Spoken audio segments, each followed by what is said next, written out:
Okay, so here we are, day number 2. It's been a couple days between this video and the other one. That's because it was the weekend, but here we are again.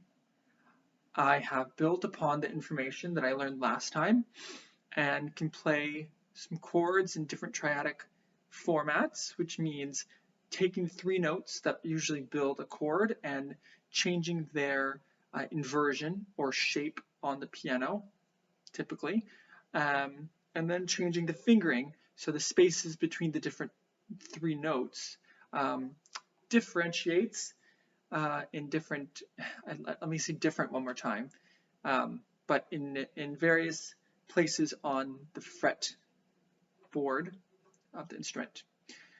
So I thought I would start these videos with a piece of Balalaika history just to help myself learn and also teach more. I think actually that might be something worthwhile. So in the development of the Balalaika, it was actually adopted from Caucasus or Oriental Asian cultures, which means Far Eastern cultures, not technically within this nation state that we would consider Russia today. Disseminated from, nomadic or itinerant moving cultures called the Rus or Rusi. That's what they were called in, let's say, pre-Tsardom, before, Kievan Rus and actualized Russian country was created. People think that it came from Georgia, Kazakhstan, the Caucasus, like I said, Eastern Slavic states and kind of countries, Mongolia, Kazakhstan, like Turkmenistan, Uzbekistan. So that's very interesting that perhaps this instrument is actually not native to Russia and actually was the result of cultural integration. I think that's really interesting. There's 2 different periods, the Pre-Andreyev and the Andreyev,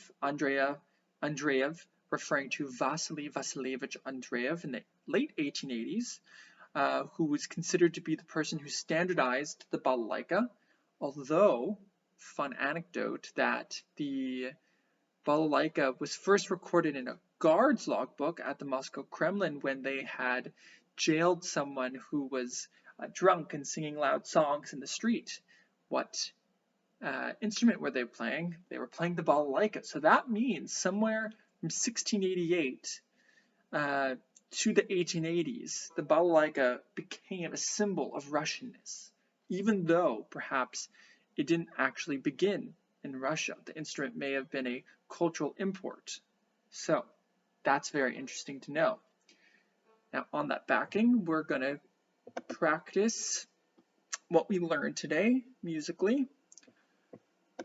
Now I learned a couple different things. I found a really great source for Balalaika learning for foreigners or pretty much anyone. It's this Russian guy who makes YouTube videos. You can friend him on Facebook. And he has a tablature, which is showing the fretboard with the different fingerings of the chords, along with the piano notated version of chords and their inversions, so you can learn. And I'll put that below. He's a really nice website. And I'll put that in the box below. I'm going to be using it. But I thought to start, we'll go over the plucking, because I don't like the plucking. I've already come to the realization that I don't like plucking.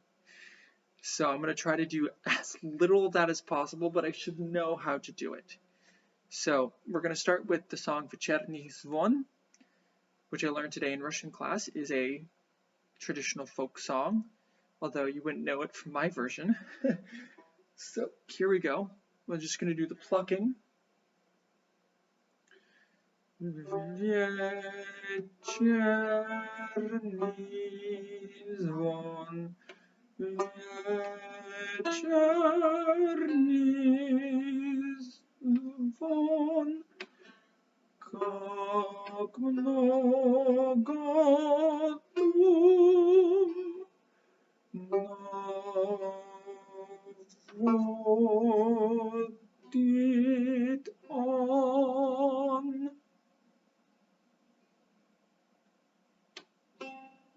Okay, so that's that.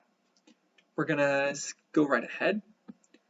So we learned, well, I learned the different inversions of the chords that are found within the song itself.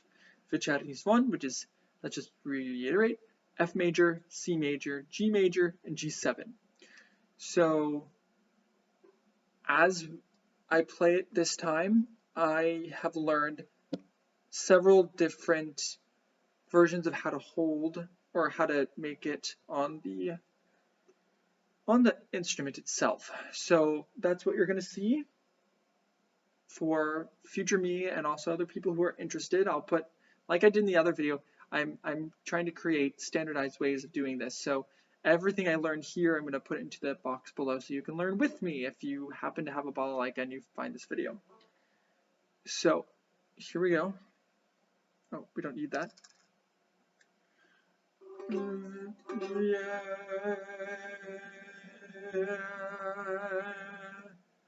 All right, let's try it one more time. Sorry.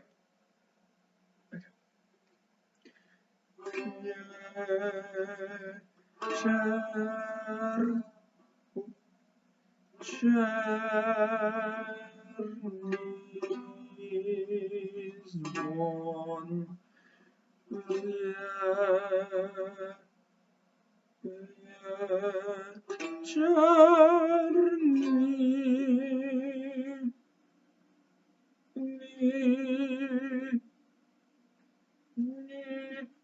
Zvon. There we go. Zvon.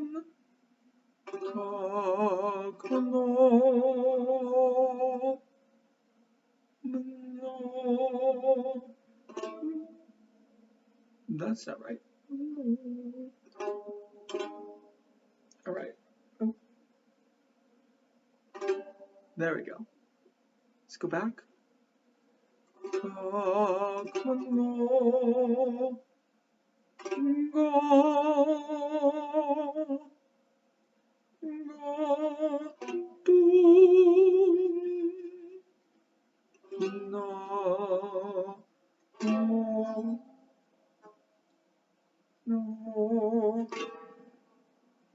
Sorry, the tuning on this one is hard.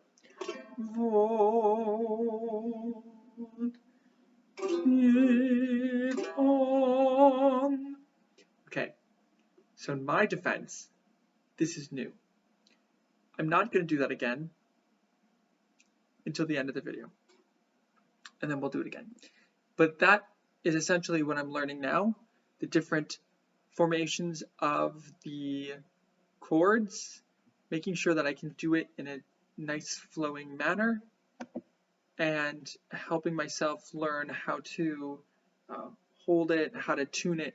As you can see with the F major chord, if you hold it a certain way, it detunes, and you actually end up playing F minor versus F major. So it's little subtleties of how to stay in tune. And so that was pretty much all that I've learned. I did learn a flow of different versions of A major and A minor using the other, using the piano notation and tablature. I'm not going to do it here because the video is almost 10 minutes, but I will put down in the comment section what pages I used and other relevant information. So that's it. I hope you enjoyed. This is only day 2, but I feel like I'm coming along nice and slowly, obviously, but it's going. So that's that. Day number 2, check. And everyone who's watched, I appreciate it. And пока-пока, до встречи, and I will see you all next time. До свидания.